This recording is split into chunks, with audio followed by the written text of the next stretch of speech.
vague, sa argumentative. Pagbigyan na po natin kasi medyo siguro masama pa loob sa mga pangyayari the last few weeks, di ba? But as I said, ako ang hinahanap ko trabaho. Ang hinahanap ko maging productive. So it's his choice kung hindi po siya tumutulong na mag-develop ng mga area. But ako po, whether it's Taguig Pateros, Metro Manila, mga lugar sa Visayas, sa Mindanao, kinagagalak ko po na naging instrumento din po. Lahat naman tayo instrumento lang ng Panginoon, di ba? But naging instrumento tayo ng magagandang project all over the country. And the record is there. Naging senador ako 2007. So matagal-tagal na rin po. Darating daw ang tamang panahon na si Senador Panfilo Lacson naman ang iimbestigahan. Yan ang bagong banat ni Senador Alan Peter Cayetano sa gitna ng mga akusasyon ng umano'y ghost project sa Taguig. Ang sagot ni Senator Ping, kumpiyansa si Senate Minority Leader Alan Peter Cayetano welcome si Lacson tignan ang development sa Lakeshore. Hindi totoo po yung mga marites na nagkakalat na may reclamation daw dyan na private. Yan po ay gobyerno lahat at yan po ay ginawang series of parks. Isang Senator Judge Troll, yan. Yung Senator Judge Troll na yon ay trinotroll ako halos araw-araw, pero panay marites or panay inconclusive, ika nga, argumentative, hearsay. Sinubukan ng BNC suriin ang ilang infra projects sa Taguig. Natagpuan namin ang isang slope protection site sa River Lakeshore area. Base sa official DPWH records, lumabas na iisa ang kontratista sa phases 2 at 3 para sa proyekto na may inilaang about 94 million pesos each. Pero sa kabila ng magkahiwalay na proyekto, magkapareho ang isa sa larawang ginamit nila bago mamarkahan itong completed. Una nang sinabi ni Lacson na anomalya para sa kanyang team ang pag-recycle ng mga larawan para sa billing at collection, kasama ang overlapping spans umano ng mga proyekto sa kahabaan ng Taguig River. Wala pang pahayag ang mga kampong nabanggit sa ngayon sa BNC at i-ere namin ito oras na iparating ito sa amin. Inakusahan ni Bureau of Customs Commissioner Nicanor Feldon ang anak ni Senador Panfilo Ping Lacson na sangkot umano sa smuggling ng tone-toneladang semento sa bansa. Apelan ni Feldon, imbestigahan ang anomalyang ito. Isiniwalat ni outgoing Customs Commissioner Nicanor Feldon na sangkot sa smuggling ang anak ni Senador Panfilo Lacson na si Panfilo Pampi Lacson Jr. Sa isang press conference, sinabi ni Feldon na 67 shipments ng semento ang ipinasok sa bansa ng Bongiorno Trading na pagmamay-ari ni Lacson. Pero 4 sa mga shipment noong nakarang taon ay napag-alamang undervalued ng 50%. Consistently, si Pampi Lacson Jr. wants to pay 50% lang nung freight cost niya. Itong October na ito, nagpadala pa siya ng abogado niya to try to justify na $8 lang. The prevailing market sa buong mundo is between $16 to $20. Pero sila gusto nilang babayaran ng $8 lang. Pekeng dokumento rin daw ang ipiniresenta ng Bongiorno para makapagbayad ng mas maliit na halaga. Nakatanggap din daw si Feldon ng liham mula sa Cement Manufacturers Association of the Philippines na nagsasabing Bongiorno Trading ang nangunguna sa mga notorious na cement smuggler ng bansa. Kabilang ang Bongiorno sa 600 importers na sinuspinde ng customs noong nakarang taon. Ani Feldon, sinubukang bayaran ng kampo ni Pampi Lacson ang mga undervalued na kargamento. Pumayag siyang magbayad na lang $16 pesos, $16 instead of 8. Inadjust niya. So clearly, there is an attempt. It is an attempt. Kung nakalusot siya, nirectify niya. Pero naniniwala si Feldon na peke rin ang ipiniresentang Certificate of Contract ng Bongiorno. Umapela si Feldon sa Senado na siyasatin ang anomalyang kinasasangkutan ng nakababatang Lacson. Maganda itong imbestigahan kasi involved ka, Senator. The Blue Ribbon Committee, Senator Dick Gordon. So, hanga ako sa ingay mo eh. O tingnan natin kung kaya mong imbestigahan ito. Naniniwala si Faeldon na kaya idinedawit ni Senador Lacson ang pangalan niya sa katiwalian sa BOC ay para pagtakpan ang iligal na gawain ng Bonjurno, bagay na pinabulaanan ni Lacson. Hindi ako mag-expose ng sinanigan sa customs kung meron akong alam na pwedeng ibato balik sa akin or sa aking anak. Hindi ko gagawin yon. Makikisama ako sa kanila para hindi nila bulabugin. Second, bakit ngayon lang nagsalita o nag-accuse si Faeldon yan? Di ba dapat noon pa pinalan niya ng kaso kung meron siya nasisilip na violation ng Customs and Tariff Code or whatever law na nagko-cover doon sa importation ng semento. Sinabi rin ng senador na hindi matatawag na smuggling ang nangyaring pagpasok ng semento. There's no smuggling of cement. Kasi hindi naman subject sa customs tariff and duties ang semento. Vatable. And yung sinasabi ni Faeldon na $16 per ton, that's too high. Yung nag-export ng nickel sa China na mas mahal pa dapat ang freight, $8 to $9 per ton. So $16 is too high. Nanindigan naman si Lacson na sakaling may iligal na gawaing kinasasangkutan ng kanyang anak ay siya na mismo ang kakastigo rito. Binabawi ng ilan sa mga nagpakilalang dating bodyguard ni Zaldico ang nauna nilang pahayag na nagkatid sila ng mali-maletang pera kina Pangulong Bongbong Marcos, dating House Speaker Martin Romualdez at iba pa. Noong February 2026, lumabas sa publiko ang 18 mga lalaking nagpakilalang dating security ni dating Congressman Zaldico, ang ilan sa kanila mga dating Marines. Sa kanilang affidavit, sinabi nilang naghatid umano sila ng mali-maletang pera kina dating Speaker Martin Romualdez, kay Ko at maging kay Pangulong Bongbong Marcos. 4 sa kanila humarap sa akin kanina. Ang sinabi nila sa akin, binabawi na nila ang mga nauna nilang sinabi at kwento. Gusto lang po namin mag-recant na po, ma'am, at para mabinabawi na po namin yung mga unang salaysay namin. Gusto na namin po manahimik dahil sa ngayon ay tad kami ng mga kaso, mga banta sa buhay namin. Kaya pag-isip-isipan namin na binabawi na po namin yung mga salaysay po namin. Hindi sila nagpakita ng mukha sa kamera dahil sa matinding bantaraw sa kanilang buhay. Dala nila ang tigi-isang bagong sinumpaang salaysay. Binigyan din nila kami ng kopya ng video ng panumpaan at inotaryo ang mga ito. Bakit niyo gustong bawiin? Hindi po totoo yung mga ibang sinabi na po namin. Binabawi po namin lahat yung salaysay na nagatid namin. At hindi totoo po yung sinasabi namin sa unang sinumpaang salaysay namin. Doon sa salaysay namin po, sa unang salaysay po. Sa affidavit. Yung hindi totoo yung sinasabi namin. Bakit nyo ngayon sinasabi na hindi totoo? Pero noon kasi pinanindigan nyo eh. Parang naguguluhan pa kami noon. Tapos, ang nagawa ng affidavit namin po ay hindi kami po. Sa kanilang bagong affidavit, sinabi nilang binabawi na nila ang nauna nilang mga aligasyon laban kina Marcos, Romualdez, Ko at iba pa. Pumirma lang sila sa joint affidavit dahil sa pangakong pera. Una kasi dyan, ma'am, may mga pangako po sa amin. Tulad ng pinansyal na sinasabi nila po na pwede na po kayong hindi magtrabaho ng 2 taon.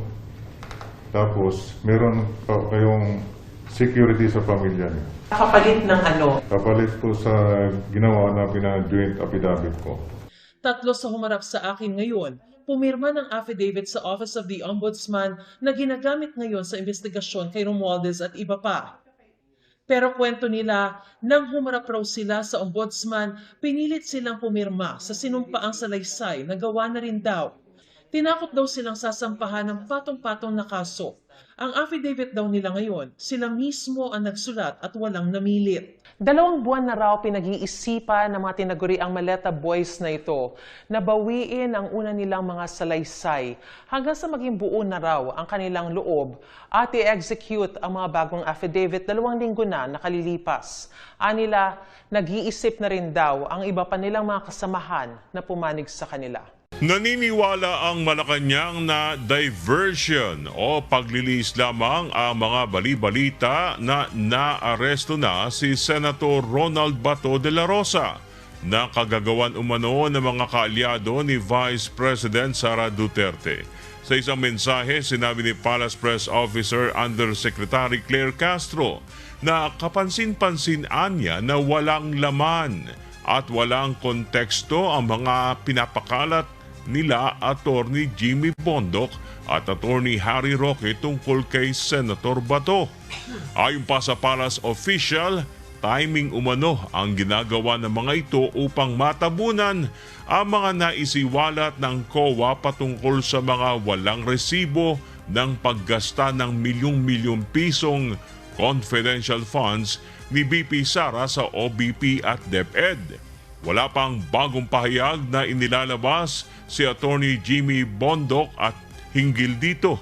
Pero si dating presidential spokesperson Attorney Harry Roque muling iginiit na may nanghudas umano kay Senator Bato at naniniwalang maaring itinatago lamang ito at pilit na dadalhin sa dahig.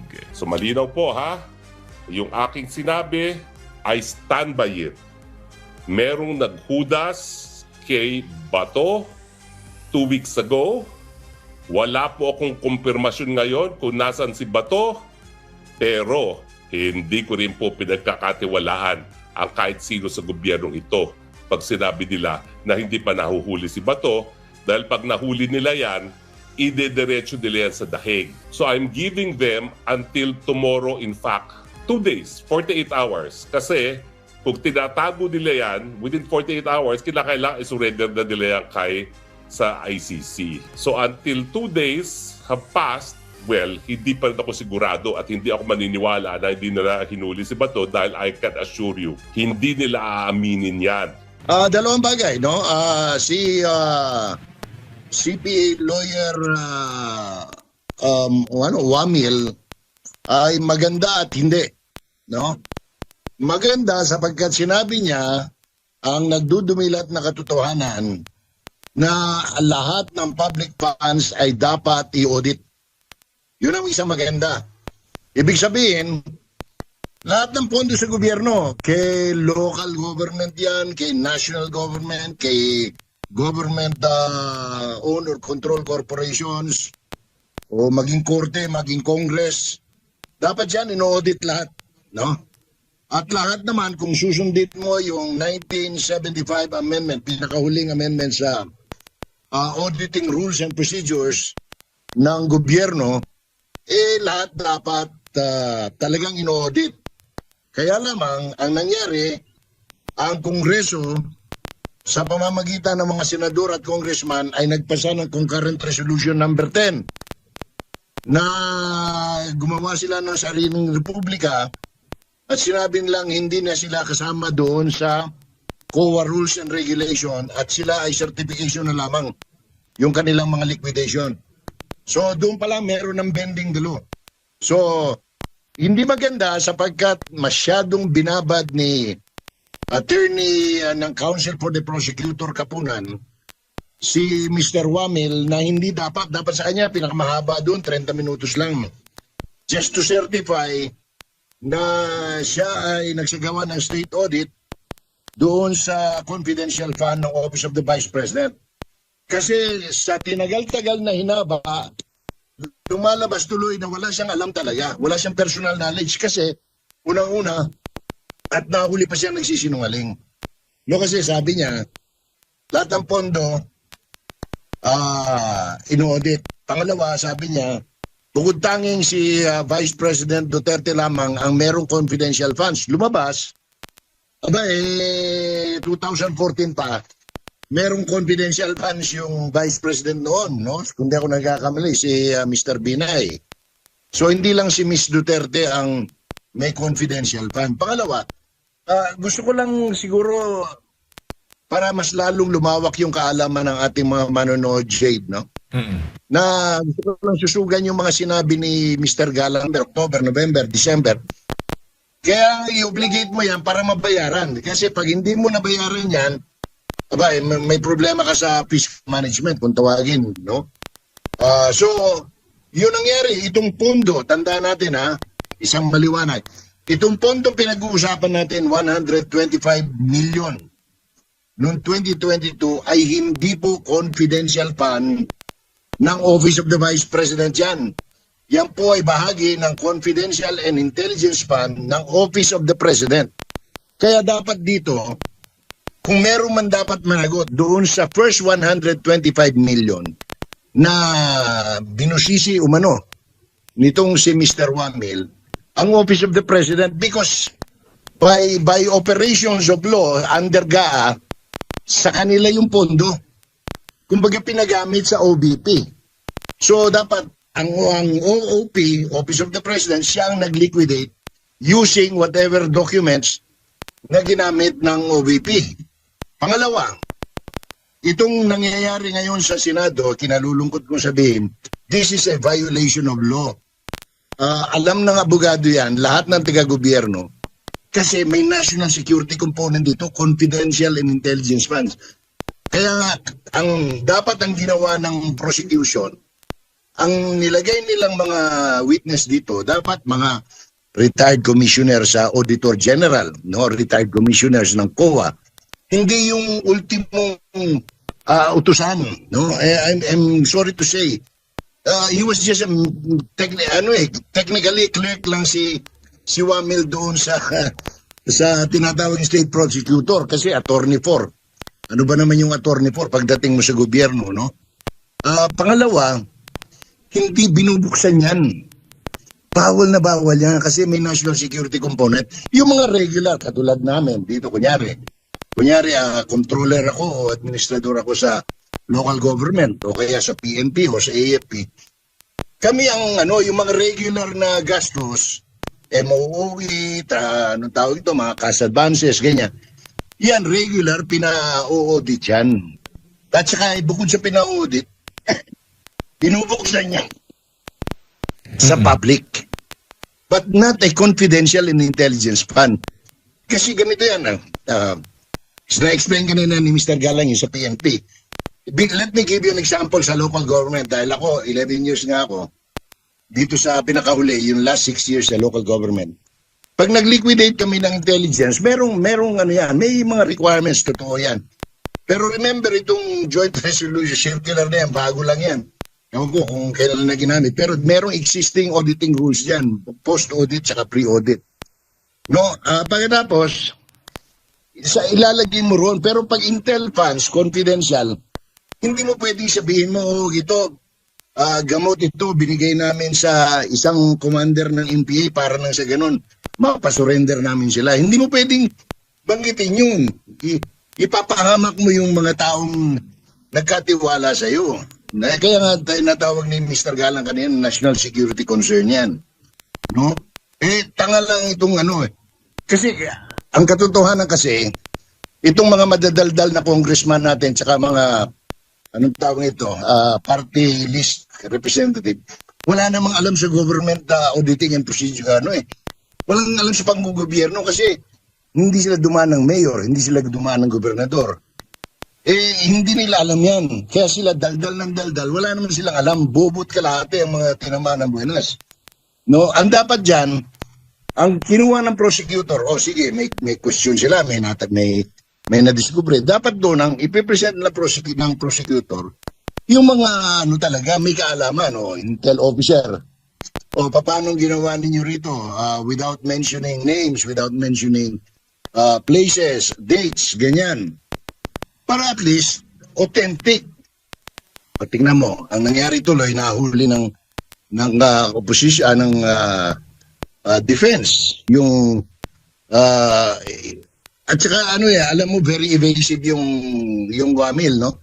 Pagka tinatanong siya, tinatanong lang, alam mo ba ito? Sasabihin lang niya, hindi po. Hindi, ang dami niya paikot-ikot. Mukhang may sinusunod na naman na script. Yun ang kasi kaya nawawalan yung gana ang pag tinignan mo, mula nung umpisa hanggang kahapon, wala pang matinong witness na i-present ang prosecutor, Jake. Opo. Unfortunately, hindi ako. Gusto ko makita Bakit hindi Ang problema lang, number one, sabi nga ni Attorney Panelo, we will be violating laws. Pagka pinag-usapan natin yung intel and confidential at binuksan natin sa publiko, wala na yan, violation na yan. Hindi obra talaga yan.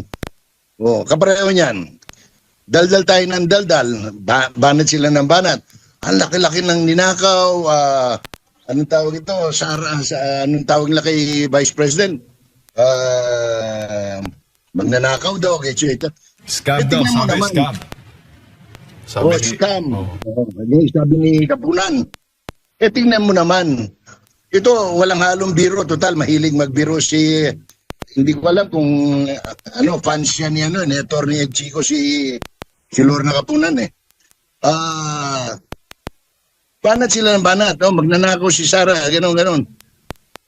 Mas mahal pa pala yung binibigay na tip ni Sir Rapi sa mga porn star ng Viva Max na 200 hanggang 300,000 pesos as against kay Agent Mary Grace Piatos na pinambili ng bigyan pagkain at gamot na 70,000 lang. O di nagmukha kayong engot ngayon.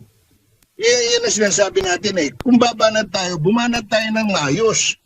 Hindi yung pagdating sa dulot-dulo, lalabas na kahiya-hiya tayo. Kapareho niyan. Hindi, tsaka unang-una, that was uncalled for ba yung kay Kapunan?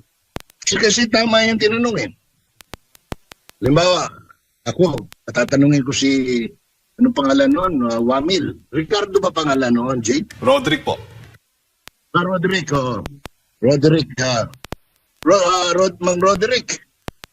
Ang dami mong ang tawag ito, nahimay, binusisi. 2022, last quarter, first quarter, second quarter, third quarter ng 2023. Ikaw ba, sa nakita mo, base sa mga dokumentong hinimay mo, nagkameron ba o nagkapera ba si Duterte dyan? Kasi yun naman ang gusto matutal Sabi nila, nagkapera Kapag sinabi ng auditor na nagkapera, anong katibayan? Pag wala naman, hindi wala akong alam. Di, tapos na ang boxing, pinatatagal natin, pinahaba natin, ang dami natin problema, kapareho ngayon, Baha sa Ilocos, baha sa Pangasinan, baha sa kung saan-saan, ang dami natin dapat sikasuhin. Nauubos ang oras natin sa, anong tawag nito, walang kakwenta-kwentang chismis. Puro chismis hearsay.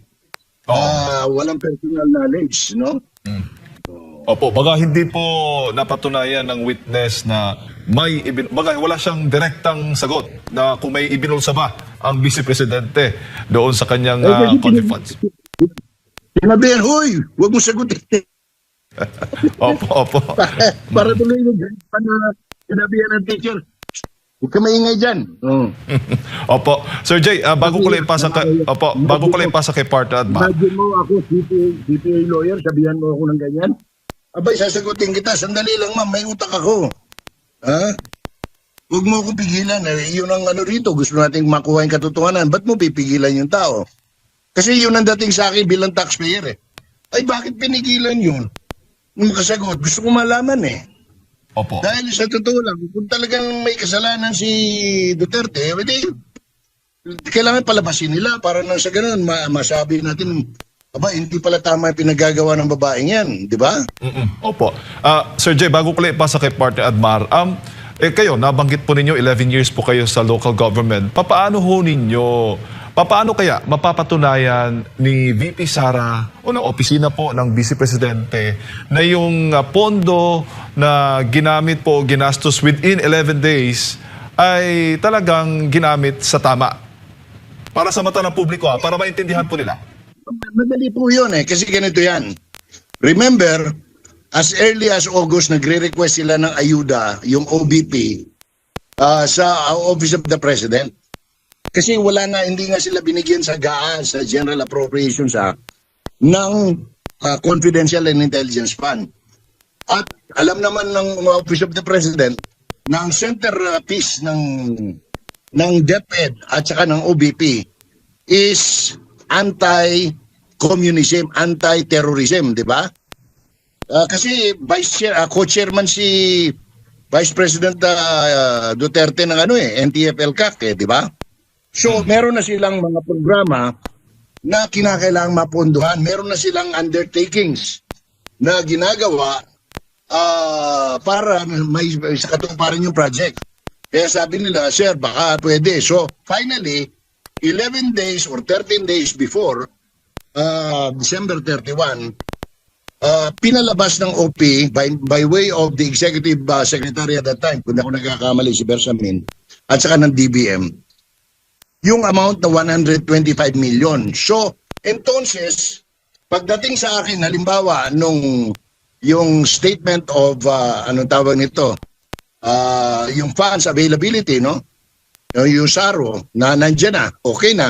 O di sasabihin ko lang yung administrative people ko, mga ganito, yung mga i-obligate yun na lahat para mabayaran natin yung mga pinaggastusan, yung mga inutang natin. Kaya nga, kumisan, magkakamali yung mga resibo dyan sapagkat ginastos na eh. No? At saka pangalawa, hindi nga kinakailangan yan eh. Ang kakailanganin lang yan, anybody who knows is coconut, no? Ilalagay mo lang sa sealed envelope. Ito ho yung ginastos namin. Sealed envelope, confidential intelligence fund. Hindi nga dapat binubuksan yan because that's national security concern. Ngayon yung ginagawa nila, hinihimay nila yan. Ilalabas na yung mga pangalan na mga alias Piatos, Dilim, Pikit, o kung ano man. That's already a violation of law. That's punishable under the revised penal code. Mali yan. Hindi dapat ginagawa yan. Ngayon lang nangyari sa kasaysayan ng Pilipinas ng confidential and intelligence fund, especially funds that were used against to counter communist terrorist activities and recruitment, especially sa mga schools.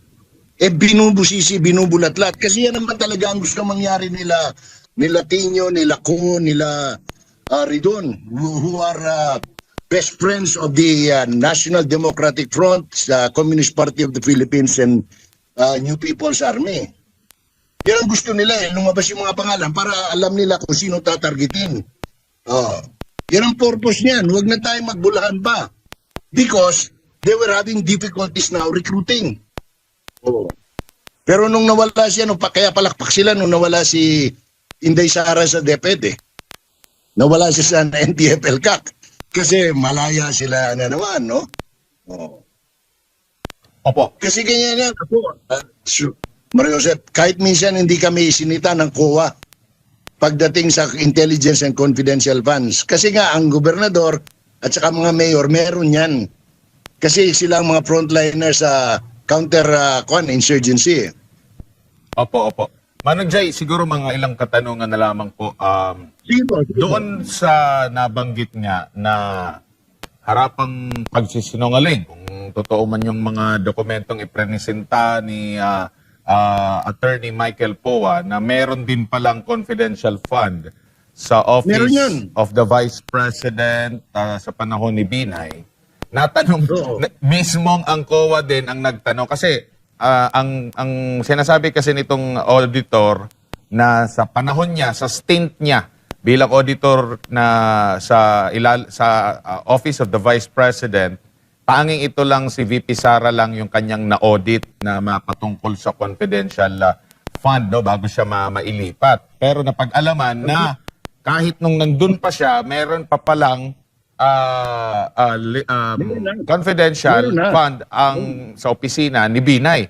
Pero siya pa ang nagtanong, na-liquidate ba yan? Hindi po ba dapat siya ang magsagot noon kung nandun na siya nung nagkaroon ng confidential fund din ang sa panahon ni Binay, which is nahuli ba siya sa kanyang sariling bibig? Alam mo, nagpapasalamat ako, hindi ako abogado sa depense. Kung hindi, babatukan ko yun 40, kaya nga hindi sila judge, pero naging senator judge na sila during sa impeachment trial. Ano na lang po yung inyo pong maipapayo sa ating mga kababayang nanonood at nakikinig? Kasi nga, hindi na talaga maiiwasan na may maisisingit at maisisingit kahit pa sabihin na magkabilang panig na i-delete yan, i-strike out yan sa record. Pero ang mapapanood mo sa social media, paulit-ulit mo mapapanood sa social media, maririnig mo pa rin yung mga ganong mga pahayag, kahit yung opening statement ni De Lima na pinuna, maririnig, ma-access mo pa rin yan. Kahit yung sinabing scam kahapon ni Kapunan, ma-access pa rin na yan. Paano na lang po dapat na himahimay ng ating mga kababayan ukol dito, lalo na sa mga senator judge din, na makaano sila sa katotohanan po, Ginoong Jay? Number one, maganda nga itong nangyayari sa Senado sapagkat natututo tayo, no? Tayong mga ordinaryong tao. Ay, hindi pala pwede yung ganon. Kasi pagka ho sinabing sustain yung objection, ibig sabihin, ay mali, hindi pwede yung tanong na yon. Ibig sabihin, no? Pagka sinabing stricken of the record, kailangan huwag na natin, baliwalain natin yon. In other words, tayo mismo as a citizen, we should learn, we should now acknowledge na ito right smack sa harap ng ating mga Android, sa ating mga television sets, sa ating mga radio sets. Natuturuan tayo, hindi na tayo nagiging mangmang, no? Lalo na pagdating sa batas. Sabi nga nung yumaong presidente magsaysay, those who have less in law, less in education, anong tawag ito, kinakailangan mapunuan sa kaalaman, lalo na sa ley o sa batas, no? Huwag tayong, anong tawag ito, let us not be distracted, no? Ang importante rito, lahat naman tayo, meron tayong common sense, no? Kaya nga kahapon, nung isang araw, sinabi ko nga, hindi natin kinakailangan maging accountant o maging abogado para maintindihan ang isang bagay, kinakailangan lang common sense. Kapareho niyan, we were bombarded by congressmen na ninakaw, nilustay yung 125 million. Ngayon lumalabas, base na rin sa dokumento nila, no? Sa prosecution. I don't know whether they were, hindi nila napagtanto yan. Na pag nilabas yan, ganito lalabas. Lumalabas tuloy ngayon na yung Office of the Vice President, at saka yung, especially the Office of the Vice President, ginagamit yung confidential and intelligence fund para pambili ng gamot, pambili ng pagkain, para matulungan ang ating mga kababayan, lalo na yung mga mahirap na nasa bundok. No? Yun namang sa DepEd, ginagamit para sa pagbibigay edukasyon sa ating kabataan para nang hindi maganyak, no? Ng mga terorista, ng mga komunista, ng mga NPA. Di ba ang ganda ng nangyari? Which is kabalintunaan doon sa objective nila to vilify, no? Nasiraan ng puri ang Vice Presidente. Kaya nga sabi ko, they should check on their list of witnesses kasi it's not helping the prosecution. Naano ako kasi alam mo, pinagmamalaki nila, kahuhusay ng mga abogado nila, mga abogado de Campanilla, mga human rights lawyer, and yet, we are not getting any from their witnesses. No, yung sa paghahayag lang, pareho niyan. Tuturuan mo ng mali ang tao, gusto mong tanggapin nila yung affidavit ni Las Cañas, yung sanaysay, walang pirma, walang notarization.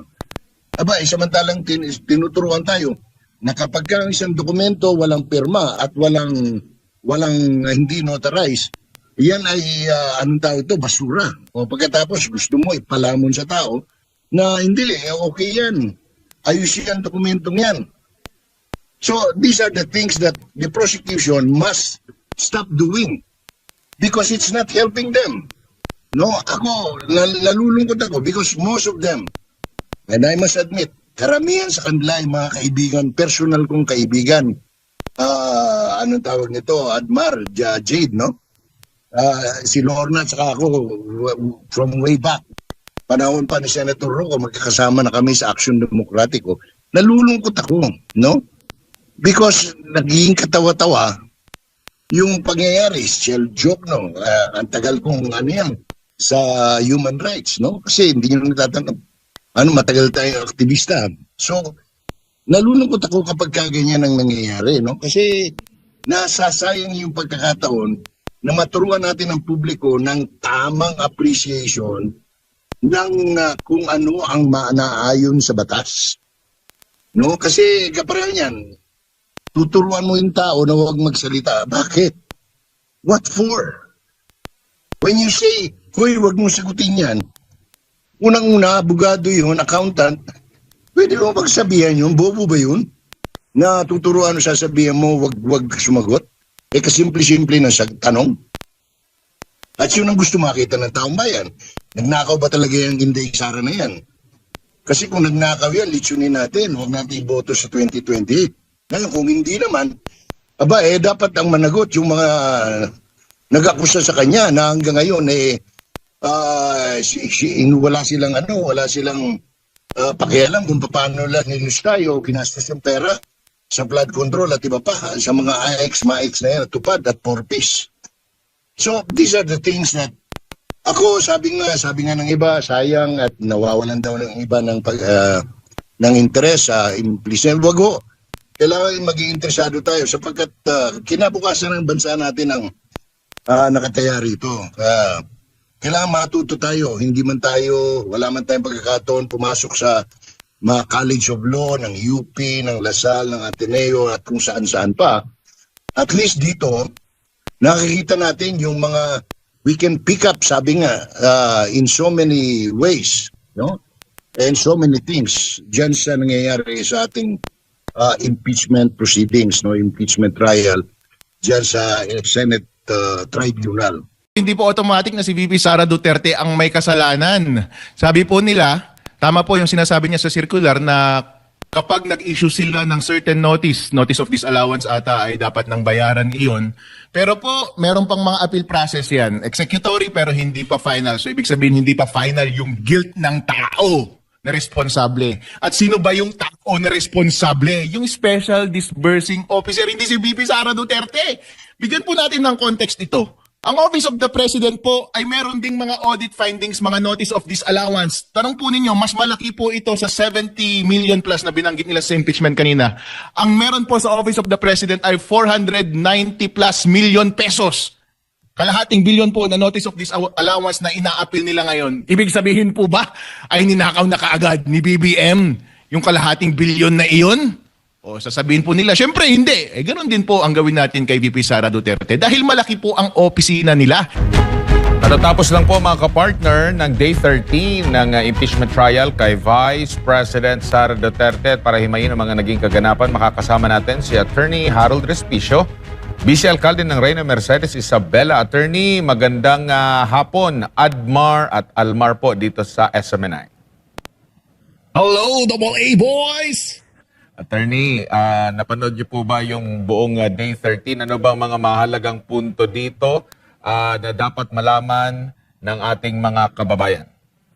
Alright, gusto po nilang ma-impeach si VP Sara Duterte dahil sa isang probisyon ng sirkular mula sa COA na nagsasabi na kapag hindi na-liquidate ng accountable officer yung fund, ay prima facie ninakaw niya yung fund. Pero pag-aralan po natin yung specific na provision na yun. Ang sinasabi po ay failure of the accountable officer to liquidate any public funds on demand by the officer shall be prima facie evidence na ninakaw niya yung pera. Okay po, isa-isahin po natin yan. Kapag sinabi pong prima facie, presumption po lang yan. At doon po nakalagay sa ating COA circular na base po yan sa case ng Martinez. Ibig sabihin po, para lang po yan para magsampa ng kaso pero hindi pa po yan pruweba na nagkasala o hindi nagkasala yung tao para lamang magkaroon ng kaso, para maisampa yung kaso, para ma-prosecute yung kaso, which is ginagawa na nila ngayon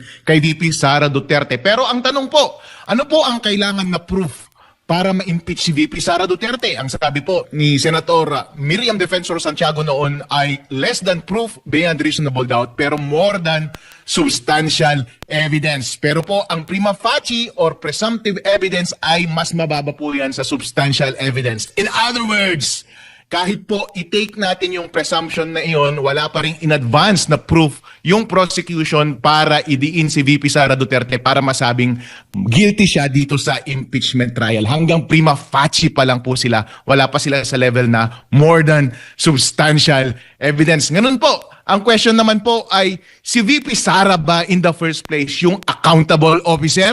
Dahil dito sa same circular, sinasabi niya rin po kung sino yung mga accountable officer. Ang sabi po ng circular ay yung accountable officer, yung may hawak ng pera or yung may kakayahang humawak ng pera. Ngayon po, ayon din po sa circular, sino po yung humahawak at may kakayahang humawak ng pera? Yun po yung Special Disbursing Officer at hindi po si VP Sara Duterte yun. As a matter of fact, yung isinulat po doon sa cheque ay yung pangalan ng Special Disbursing Officer. Siya yung humawak ng pera at siya yung nag-liquidate. Therefore, hindi po accountable officer si VP Sara Duterte. And lastly, ang sinasabi po para mag-arise itong presumption na ito ay dapat may failure to liquidate. Hindi ba sila nag-liquidate? Nag-liquidate po. Ang ibig sabihin lang po ng mag-liquidate ay bumalik ka sa akin. Kapag binigyan kita ng pera, bumalik ka sa akin at magbigay ka ng explanation o mga dokumento para ipakita na nagastos mo yung pera. Bumalik ba sila para magpakita ng dokumento? Bumalik po. Ang sinasabi lang nila ay insufficient yung mga document na iyon. Pero hindi ibig sabihin na hindi sila nag-liquidate. In other words, merong liquidation, insufficient lang at worst yung mga documents na ibinigay nila. In other words, hindi nag-a-arise itong presumption na ito dapat. Secondly, hindi naman accountable officer si VP Sara Duterte. And lastly, in any case, at best, ang na-prove lang nila ay prima facie case. Hindi sufficient proof para ma-impeach si VP Sara Duterte. Opo, kanina rin, nasagot na ba yung katanungan kung pwede ba o hindi pwede yung paggamit ng mga pseudonym o mga code name o mga alias dito po sa mga subject ng kanilang confidential fund attorney? Yan po, inaamin po mismo ng COA auditor na tahimik po ang circular pagdating sa bagay na iyan. Hindi niya ipinagbabawal o hindi rin naman niya pinahihintulutan. Pero nagbigay po ng context si Senator Ping Lacson at yung mga ibang senator na merong alam sa national security, kasama na sila Senator Robin Padilla. Kapag ikaw po ba ay nakikipag-deal sa mga informante na ang tinatalakay ninyo ay yung seguridad ng bansa, mga NPA itong mga to, o nagtuturo ng mga NPA, nagtuturo ng mga rebelde.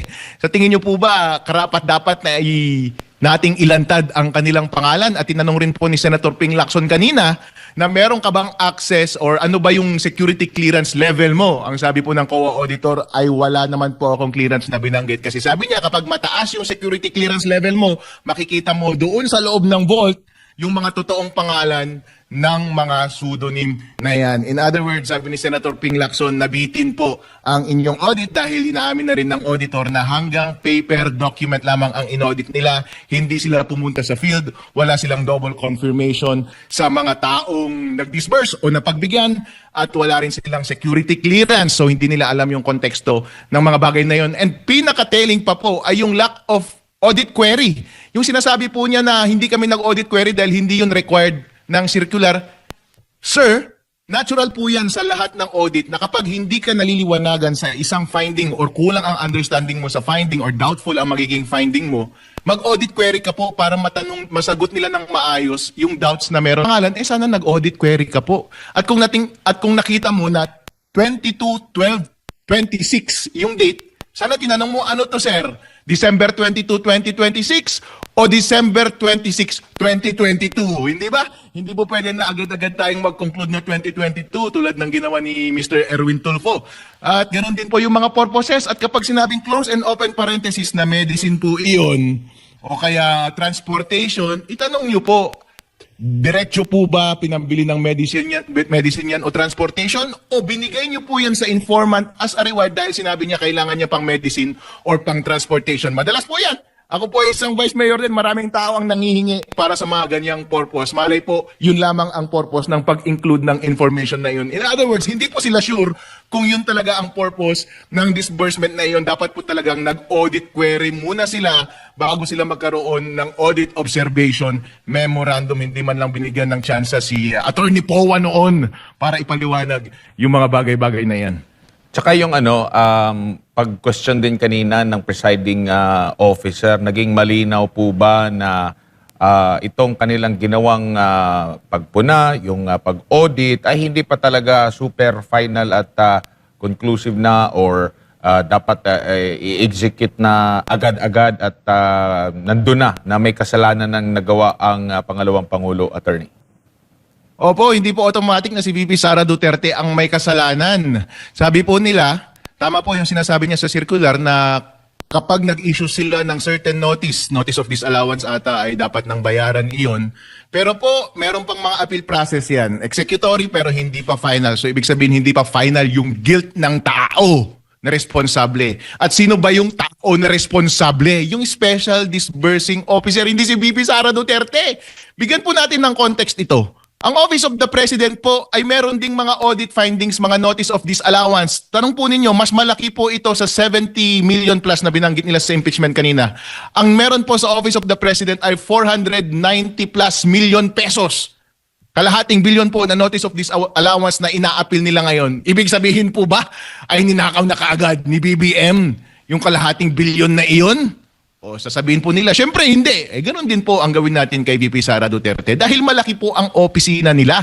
Hindi po nila kayang hawakan ang lahat ng pera at sila rin ang magdi-distribute ng pera at sila rin ang haharap sa mga informante at sila rin ang harap sa mga rebelde. Baka patayin pa sila ng mga taong ito. Usually, ang kanilang mga inuutusan na maglakad ng mga bagay na ito ay yung kanilang mga special disbursing officer at mga staff. Sila po ang humaharap sa mga tao na iyan. Kaya sila po ang humahawak lang ng pera at sila lang po ang dapat na accountable. Wala po silang naipakitang connection between the pera and kay VP Sara Duterte. Parang pagpatay po iyan eh. Parang murder po. Kapag sinabi mong murder, ang may kasalanan lang ay yung pumutok ng baril. Pero hindi mo idadawit ang isang tao na walang kinalaman. Usually, pag may dawit ang isang tao na walang kinalaman, ang ebidensya na kailangan mo dyan ay dapat umamin yung kumalabit ng baril at idadawit niya yung taong mastermind. Meron ba silang ebidensyang ganyan ngayon kay VP Sara Duterte? Wala po. Wala pong nagtuturo na siya yung nag-control at active na nagmanyubra ng lahat ng paggastos at ang sinasabi nilang pagkupit ng pera. Wala po silang ganong connection na na-establish at testimonya. Kaya hindi po nila pwedeng ituro na si VP Sara Duterte ang managot kasi wala naman siyang hinawakang pera. Opo, Attorney, kahapon, kung ako nagkakamali, tinanong din ang witness doon sa Article 229, no? Tsaka yung sa Republic Act number 3019 Section 3 paragraph K, ito'y patungkol doon sa mga mga confidentiality po, no, mga batas na merong mga clause din na tungkol sa pagiging confidential ng mga information at iba pa. Sa tingin niyo po, na-i-apply ba nitong taga-COA na itong mga batas din na ito, kasabay nung kanyang paggamit din sa Joint Memorandum Circular ng COA at TBM? Ang general principle po dyan, pagdating sa pag-audit ng mga confidential funds, at nakalagay na rin po yan sa mga circular, na yung pag-edit ng mga confidential funds po ay privilege po yung mga yan. Usually, confidential po yung mga yan. Kaya po meron silang special unit na nag-audit ng mga confidential fund. Hindi po katulad ng mga normal na gastusin lamang, nakalagay na kaagad yan sa GAA, specific. Tapos kapag i-audit mo po, ready ka agad yan for inspection ng ibang tao, hindi mo na kailangan ng clearance. Pero po ang nakalagay sa COA circulars ay specifically for these confidential funds, in-acknowledge nila yung confidentiality ng mga information and pagiging sensitive ng mga information na involved dyan. Kaya merong isang department mula sa COA na nag-dedicated na mag-audit lamang ng mga bagay na yan. At kapag binibigyan sila ng information tungkol sa mga bagay na yan, ay dapat protektahan nila yung confidentiality, nakaselya yung information, at saka lamang bubuksan kapag rine-require ng batas.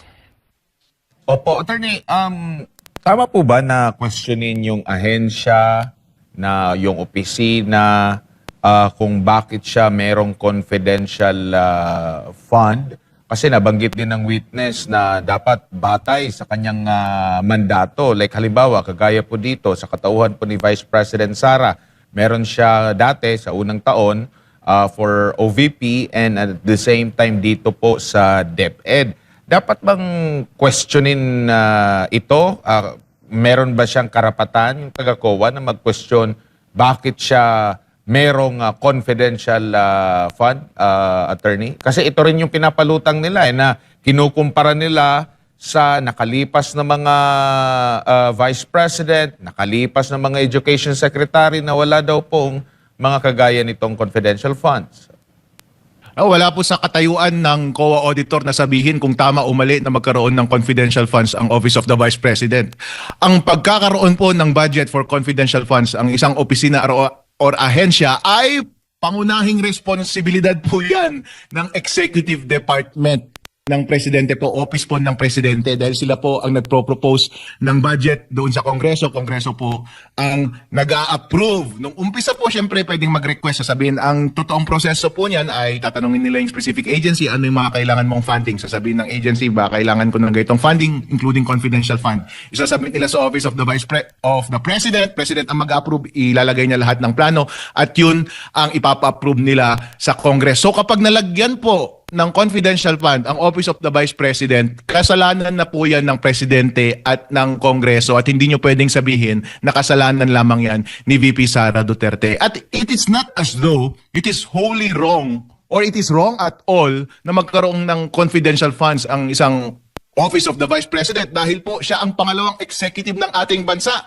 Ang traditionally po, ang Executive Department ang mayroong confidential funds dahil sila ang sila yung chief ng ating defense at sila yung in charge sa pag-execute ng batas at pagtugis ng mga NPA, ng mga rebelde at ng mga terorista. Pero po, syempre, yung susunod na executive, yung next executive, by inheritance, pwede po siyang magkaroon din ng confidential funds. Kasi po, anytime kapag maging incapable or unqualified na yung ating presidente, na maging presidente, maging executive, syempre siya yung automatic na tatayo bilang presidente. So habang nagsasabay po silang magtrabaho, dapat po preparado ang ating Office of the Vice President na i-address ang ating problema sa terrorism at rebellion kung sakasakaling siya man ay umupo bilang presidente ng Pilipinas. Kaya hindi po objectionable na magkaroon ng confidential funds ang Office of the Vice President. And tingnan po natin, marami pong mga executive departments sa ating gobyerno ang merong confidential funds. Kasama po dyan yung mga governor, pati mayor po, merong mga confidential funds. So wag po natin ipagkait sa ating second executive or commander-in-chief ng ating bansa kung sakasakali, or in standby, commander-in-chief in standby ang oportunidad na magkaroon ng confidential funds. Kasi po, kung merong isang opisina na dapat magkaroon ng confidential funds, aside sa isang presidente ng Pilipinas, ay dapat po yun ang Office of the Vice President, more than any provincial governor or more than any mayor. And hindi rin po wholly objectionable yung pagkakaroon ng confidential funds sa Office of Department of Education. Dahil po, ang mga komunista, punta ka po sa UP, ang daming mga NPA na taga-UP, ang daming mga rebelde na nanggagaling sa ating mga state universities. Doon po ang una at pangunahin nilang lugar para mag-recruit. Kaya mahalaga po na yung leader ng isang Department of Education ay may kakayahan na i-combat ang maganitong threats sa ating national security. So noong DepEd Secretary si VP Sara Duterte at ngayong Vice President siya, dapat po na meron siyang confidential funds. Opo, at saka mahalagang punto dito, bago pa man yan ma-aproba na magkaroon siya ng confidential fund, yan din ay na-request nila, inaprobahan ng Chief Executive, inaprobahan din ng Kongreso, kaya na meron siyang confidential fund. So kung mag-question siya bakit may confidential fund, dapat hindi lang ang Office of the Vice President ang tanungin. Tanungin din nila doon sa Kongreso. Tanungin din nila mismo ang Presidente, bakit mo inaprobahan na ito, Attorney? Opo. As a matter of fact, hindi lang dapat yung confidential funds ang tinatanong sa ating presidente. In fact, lahat ng korupsyon na nangyayari sa ating executive department, kasama na rin po dyan yung flood control scandal at yung sinasabi nilang mga notice of disallowance din under sa Office of the President at lahat ng mga department under the executive departments, kasi napakalaki po, bilyong-bilyong salapi po ang mga notice of disallowances doon. Kung itatabi nyo po yung mga audit findings kay VP Sara Duterte at sa mga ibang ahensya ng ating gobyerno, kakarampot lang po kay VP Sara Duterte. Halatang pinag-iinitan lang po siya. Opo, doon naman po sa pwede pala ang acknowledgement receipt. Meron naman daw, ito din naman daw ginagawa ng ibang mga ahensya. Bakit sa tingin nyo po talagang hinahype? Ito po ipatunay na hinahype lang nila itong mga issue na ito. Na in fact, marami naman palang ahensya na gumagawa ng ganitong kalakaran. Bukod tangi ang pangalawang Pangulo ang tinitira. Opo, ang required lang po ng Commission on Audit ay proof of success or proof ng success siguro ng pagka-disburse. So ibig sabihin, nailabas mo yung pera para sa taong dapat puntahan ng pera at ang proof parati po niyan ay receipt.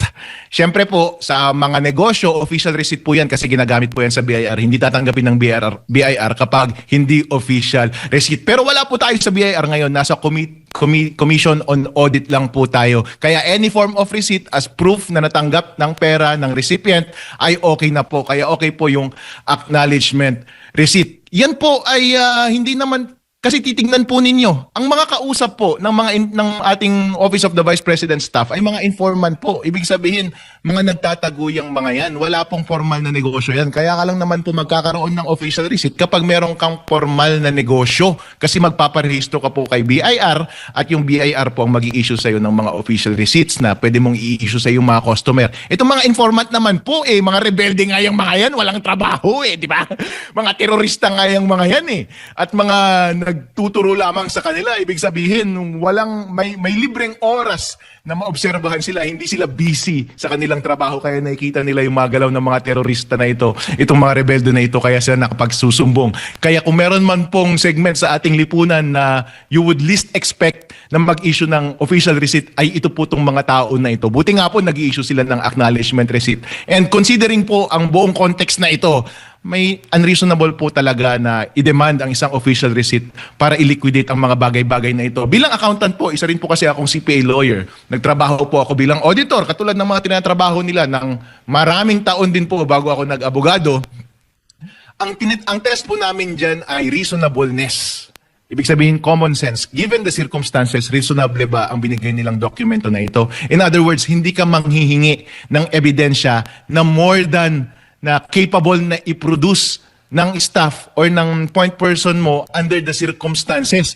Kung magpipilit ka po ng official receipt, magkakaroon ka talaga ng audit finding. Kasi po, wala talagang official receipt yung nagbigay. Bakit may pipilitin? Halimbawa, namasahe po siya sa jeep. Nagbibigay po ba ng official receipt ang jeep? Wala po. Kahit acknowledgement receipt, wala Kapag pumunta po siya sa palengke, namimigay po ba ng official receipt yung tindera ng palengke? Hindi po. In other words, reasonableness po ang test natin kung katanggap-tanggap po ba sang-ayon sa experience ng normal na tao. No, ngayon po may naririnig tayo wala pang formal na narinig natin dyan mismo sa impeachment court, pero sa mga panayam, sa media, yung posibilidad daw po na ipatawag nila itong sikat na si Mary Grace Piatos. Tingin niyo po papatusin ito ng impeachment court na actually yung mga senator judge kanina, minado na nga sila. Ang Senate President, minado na nga sila na may gumagamit din talaga ng alias para dyan sa mga confidential funds. Si Senator Lacson, wala namang matinding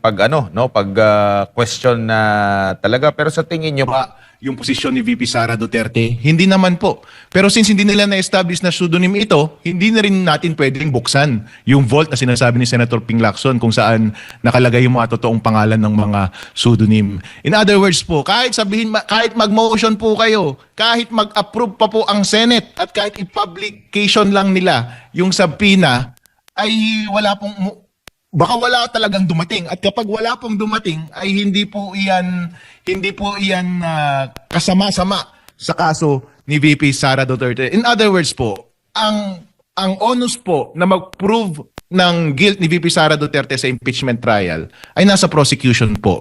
Dapat po kung gusto niyo siyang isubpoena, di maghanap muna kayo ng address. I don't think merong subpoena by publication na nakalagay sa rules of court. Di maghanap muna kayo ng address para mahanap natin siya. At kung sa tingin ninyo pseudonym iyon, ay magbigay muna kayo ng proof na yun ay pseudonym bago natin buksan yung vault na naglalaman ng mga pseudonym at totoong pangalan ng mga informante ng gobyerno. Pero wala naman po kayong ebidensya. Kasi po, so far, lahat po ng inyong teorya ay puro chismis lamang. Tingnan po natin ito.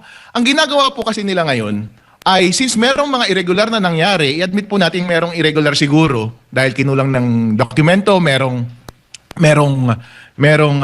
tawag nito, maling mga letters, maling mga numbers. Sino naman po ang hindi nagkakamali sa mga bagay na iyan? Yung witness nga mismo nagkamali sa kanyang math eh. Nagkamali, meron siyang clerical error eh. Yung prosecution, ilang beses nang nagkaroon ng clerical error. So ibig sabihin, kasalanan ba yan ni BBM? O kasalanan yan ni Jervil Ruistro? Hindi, kasalanan lang po yan ng staff. Kaya in other words po, itong mga bagay-bagay na ito, pag naghahanap po talaga tayo ng kasalanan, wala pong perpekto. Kahit sa isang pribadong company po, isa rin po akong auditor, wala rin po talagang perpekto. Kapag nag-audit ka, marami ka talagang nakikitang pagkakamali. Pero po, kapag document lang ang pinagbabasehan mo, wala ka talagang basehan para kasuhan yung tao dahil una, may audit query muna at i-document mo yung sagot doon sa audit query. And usually, ang next po dyan ay fraud audit. Fraud audit po kapag sa tingin mo talaga na mabigat yung masamang nangyayari doon sa loob ng kumpanya or in this case, ahensya. Pero sa kanilang sasaliksik po hindi nga nila kinasuhan sa ombudsman eh. Kasi nasa kanila rin po yan kung gusto nilang kasuhan sa ombudsman. So in other words, kulang na kulang po. Nasa inyo pong balikat prosecution na magbigay ng positibong ebidensya ng involvement ni VP Sara Duterte. So far po, puro chismis ang inyong ginagawa whereas marami namang mga alternative possibilities na nangyari. For all we know, kasalanan lang yan ng staff at hindi lang na-check ni VP Sara Duterte. And reasonable po yung explanation na iyan. Bilang Vice Mayor po ako at si President Bongbong Marcos, sa tingin niyo po ba rin-review niya ang lahat ng mga disbursement slips? Lahat po ng mga liquidation receipts or liquidation papers? Hindi po. Kaya kapag nagkamali po doon, huwag niyo po silang sisihin. Opo, Attorney, balikan ka lang namin ha. Sa lahat po nating mga kababayan, nakaka-tune in lang para malaman ninyo ano bang mga naging ganap sa Day 13 ng impeachment trial kay Vice President Sara Duterte. Balikan natin muli si partner Hannah Jane Sancho live dyan sa Senado. Partner Hannah, magandang hapon. Magandang hapon sa iyo, Admar. Nagtapos na ang Day 13 ng impeachment trial ni Vice President Sara Duterte kung kanina, yung kaninang umaga, ay natapos din yung presentation ng witness ng House Prosecution Panel, yung kay dating COA State Auditor Roderick Wamil. Ngayon naman ay kay Del Ocampo at siya ang inaasahan sanang humarap doon sa witness stand ngayon na naudot ka si Silene May Del Ocampo sa kasalukuyan State Auditor ng Commission on Audit, Intelligence and Confidential Funds Audit Office. Pinaunahan ni Attorney Lorna Kapunan ng House Prosecution Panel ang dapat sanang direct examination habang handa naman ang kampo ng depensa sa pamamagitan ni Attorney Christine Ferrer para sa cross-examination. Gayunman, bago pa man makapagbigay ng testimonya si Del Ocampo na isang malawakang talakayan ang pagdinig kaugnay ng mga stipulated documents. Bagong anumang testimonya na ibigay ng direktiba si Presiding Officer Francis Escudero na sa magkabilang panig na magpalitan ng listahan ng mga dokumentong nais ipostipulate upang makabilis ang pagdinig at maiwasan ang pag-uulit ng presentasyon ng mga hindi na pinagtatalo ng ebidensya. Matapos maitala sa record ng korte ang mga